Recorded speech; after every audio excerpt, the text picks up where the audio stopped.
अब तक कोरोना की कई खबरें आपको सुनाई थी, लेकिन ये मालूम नहीं था कि एक दिन यही कोरोना हमारे साथी, हमारे दोस्त रोहित सरदाना की इस तरह जान ले लेगा। सिर्फ 42 साल की उम्र में रोहित सरदाना ने इस दुनिया को अलविदा कह दिया। ये कोई जाने की उम्र नहीं थी, लेकिन रोहित हम सबको छोड़कर चला गया। ऊपर वाले से बस यही दुआ है कि वो उसकी आत्मा को शांति दे और पूरे परिवार को हौसला दे, ताकि इस दुख की घड़ी को झेल सके। 24 अप्रैल को रोहित को कोरोना पॉजिटिव हुआ था। उसके बाद से सब कुछ ठीक था, लेकिन कल देर रात अचानक तबीयत बिगड़ी और आज सुबह मौत हो गई। कोरोना का जो हाल पूरे देश में हम सब जानते हैं, और अब इसी कोरोना से लड़ने के लिए 1 तारीख से बाकायदा वैक्सीनेशन का एक ड्राइव शुरू हो रहा है, जिसमें 18 से 45 साल की उम्र के लोगों को वैक्सीन दी जाएगी। इस देश में करीब 90 करोड़ ऐसे लोग हैं जिनकी उम्र 18 साल से ऊपर है। उन्हें कुल 1 करोड़ 80 लाख डोज है, तो उनकी मृत्यु दर भी कम है। सरकार ने 1 मई से 18 से 45 साल तक के लोगों के लिए वैक्सीनेशन की घोषणा तो कर दी, मगर क्या सरकार इसके लिए तैयार है? कैसे होगी दुनिया की ये सबसे बड़ी वैक्सीनेशन ड्राइव? सोचिए, जहां सिर्फ रजिस्ट्रेशन करने के लिए इतनी भीड़ दौड़ी कि कोविड की ऐप का सर्वर ही क्रैश हो गया, वहां वैक्सीनेशन क्या आसान होगा? शायद नहीं। और शायद इसीलिए वैक्सीन के लिए अभी से घमासान छिड़ गया है। राज्यों से अभी ही आवाजें उठने लगी हैं कि केंद्र ने ऐलान तो कर दिया, लेकिन वैक्सीन तो हमारे पास पहुंची ही नहीं। भारत सरकार पैसा नहीं दे रही, कोई बात नहीं, हम अपने राज्य के संसाधन से जुटाएंगे, लेकिन वैक्सीन मिले तो। और जब वैक्सीन है ही नहीं तो फिर 1 तारीख को घोषणा करने का औचित्य क्या है? यदि 1 तारीख को टोकन के रूप में लगा भी दें तो फिर दूसरे दिनों का क्या होगा? और फिर आधा आबादी से ज्यादा लोगों को वैक्सीनेशन आपको करना है, तो ये तो बड़ा हास्यास्पद स्थिति बन गई है। नहीं, अभी वैक्सीन नहीं है। वैक्सीन के लिए हमने कंपनी से रिक्वेस्ट की है। अभी जैसी वैक्सीन आती है तो आपको बताएंगे। कई राज्य हैं जो 1 मई से शुरू नहीं कर रहे हैं, तो क्या दिल्ली भी उसमें है जो नहीं कर सकता? अभी आपको 1-2 दिन में बताते हैं, क्योंकि वैक्सीन तो सबसे इम्पोर्टेंट है ना। तैयारियां सारी हैं, पर वैक्सीन होना जरूरी है। 1 दिन का ही समय बचाएंगे। वैक्सीन के बिना तो कैसे बता सकेंगे?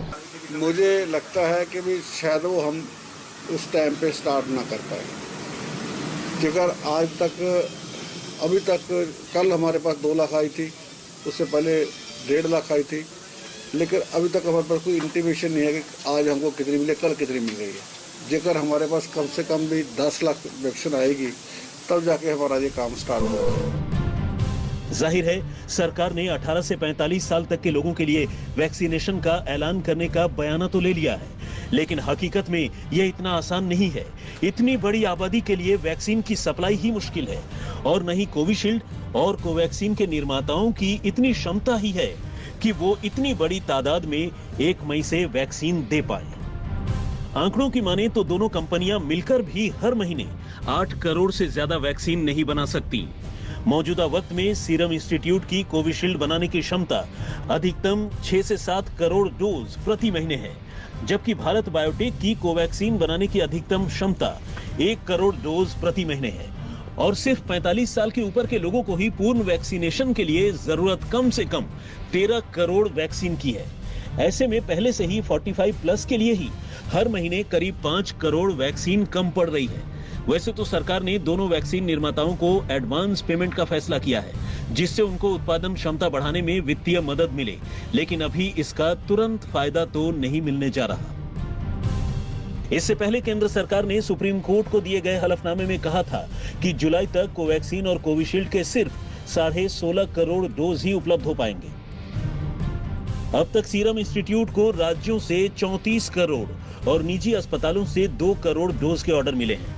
सीरम इंस्टीट्यूट के सूत्रों के मुताबिक 4 दिन में राज्यों को वैक्सीन सप्लाई होने लगेगी। 5 राज्य में इस हफ्ते सप्लाई पहुंचने लगेगी। सीरम इंस्टीट्यूट की वैक्सीन जिस राज्य को मिलेगी उसमें महाराष्ट्र शामिल है, जबकि दूसरे राज्य 3 हफ्तों में सप्लाई पाएंगे। भारत में 18 से ऊपर करीब 90 करोड़ लोग हैं, यानी कुल 180 करोड़ डोज की जरूरत है।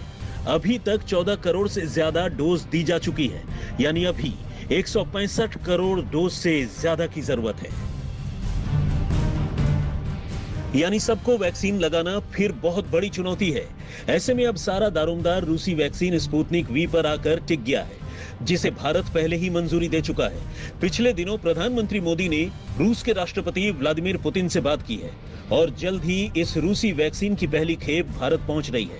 इतना ही नहीं, हैदराबाद की pharmaceutical company doctor Reddy's lab Bharat में ही स्पुतनिक वैक्सीन का निर्माण कर रही है, जिससे भारत की बड़ी आबादी की जरूरत को पूरा किया जा सकेगा।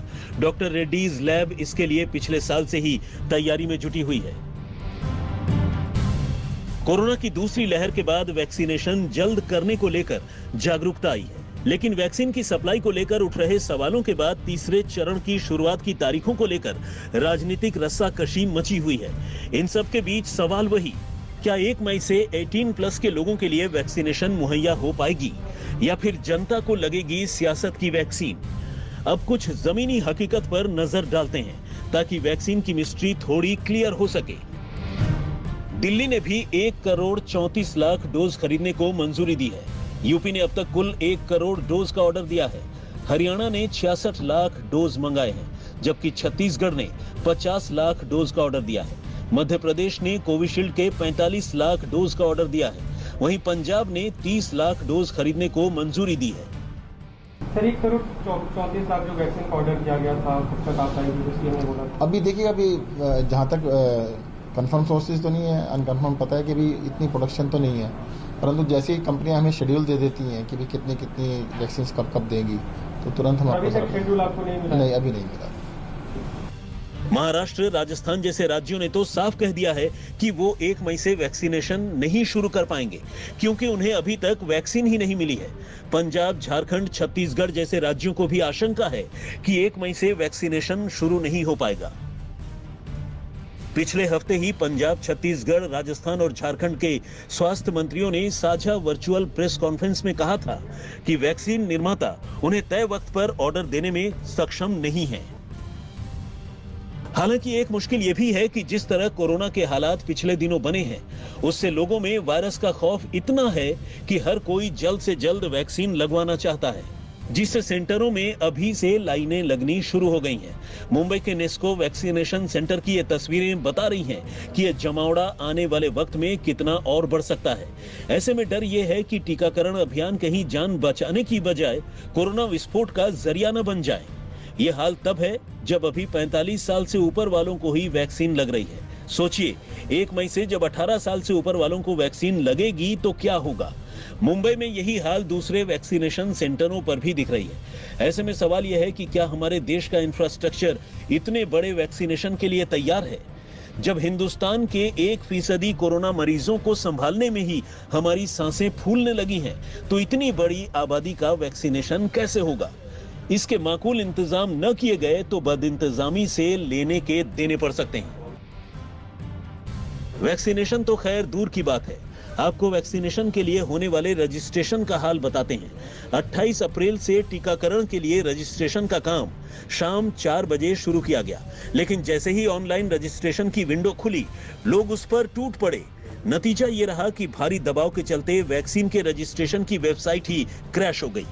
जैसे तैसे गाड़ी पटरी पर लाई गई, लेकिन अभी भी बहुत से लोग रजिस्ट्रेशन नहीं करा पाए हैं। कहीं किसी को वैक्सीनेशन का स्लॉट नहीं मिल रहा, तो कहीं तकनीकी कारणों से रजिस्ट्रेशन नहीं हो पा रहे हैं। देर सवेर रजिस्ट्रेशन भी हो जाएंगे, लेकिन इतनी वैक्सीन आएगी कहां से? क्योंकि पहले ही 45 साल और उससे ऊपर के लोगों को हर जगह वैक्सीन नहीं मिल पा रही है। कई जगह वैक्सीन की कमी से सेंटर्स को बंद करना पड़ रहा है। महाराष्ट्र में क्या 1 मई से ये वैक्सीनेशन ड्राइव शुरू होगा, इस पर अभी तक कोई भी क्लैरिटी नहीं है। महाराष्ट्र सरकार का साफ कहना है कि महाराष्ट्र में जो वैक्सीनेशन की शॉर्टेज है वो बहुत ही ज्यादा है। उधर केंद्र सरकार के मुताबिक 45+ के वैक्सीनेशन प्रोग्राम के लिए राज्यों को 16 करोड़ वैक्सीन की डोज दी जा चुकी है।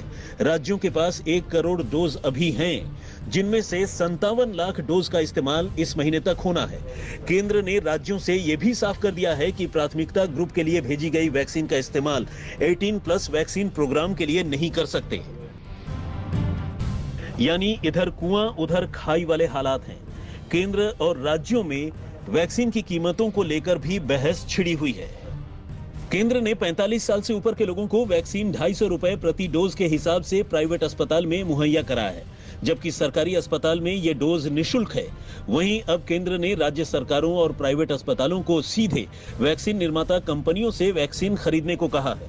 तो राज्य सरकारों के लिए उसके दाम 400 प्रति डोज और प्राइवेट अस्पतालों के लिए 600 प्रति डोज कर दिया है। फर्रुख माबहैदर, आज तक।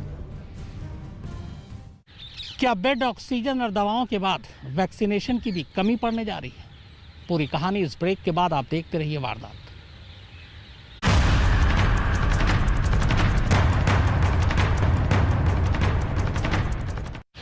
देश में अब तक 2 ही तरह की वैक्सीन दी जा रही है, कोविशील्ड और कोवैक्सीन।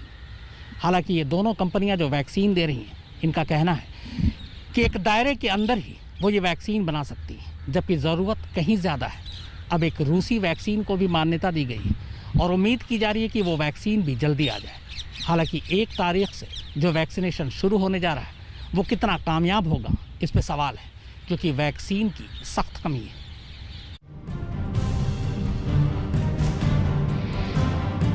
इन सब के बीच अमेरिका से वैक्सीन को लेकर आने वाले कच्चे माल की अभी भी कमी है। ऐसे में जब देश में वैक्सीन तय मात्रा में बनेंगी नहीं, तो 18 साल से ऊपर के लोगों को लगाई कैसे जाएगी? हालांकि स्पुतनिक वी से लेकर मॉडर्ना और फाइजर जैसी कंपनियों की वैक्सीन भी भारत लाने की तैयारी है, मगर उनकी वैक्सीन प्राइवेट सेंटर ही लगाएंगे। इन सब में भी सबसे अहम बात यह है कि 18 साल से ऊपर के वैक्सीनेशन का जिम्मा केंद्र सरकार ने राज्य सरकारों पर छोड़ दिया है। ऐसे में 18 साल से ऊपर वालों का वैक्सीनेशन कब, कितना और कैसे पूरा होगा, फिलहाल कुछ भी कहना बहुत मुश्किल है। हालांकि अच्छी बात यह है कि सरकार टीकाकरण पर मोटी धनराशि का चाहे जितना रोना रोए, लेकिन 18 साल से ऊपर के लोगों के लिए संपूर्ण टीकाकरण में कुल 67,193 करोड़ रुपए खर्च होंगे। इंडिया रेटिंग्स एंड रिसर्च के मुताबिक ये देश की जीडीपी का महज 0.36% हिस्सा है। लेकिन अगर सरकार का रवैया वैसा ही रहा जैसा कि अभी कोरोना के मरीजों को लेकर है, तो ये मानकर चलिए कि वैक्सीन की मौजूदा तादाद पूरी नहीं पड़ने वाली। आंकड़े इस तरफ इशारा भी कर रहे हैं।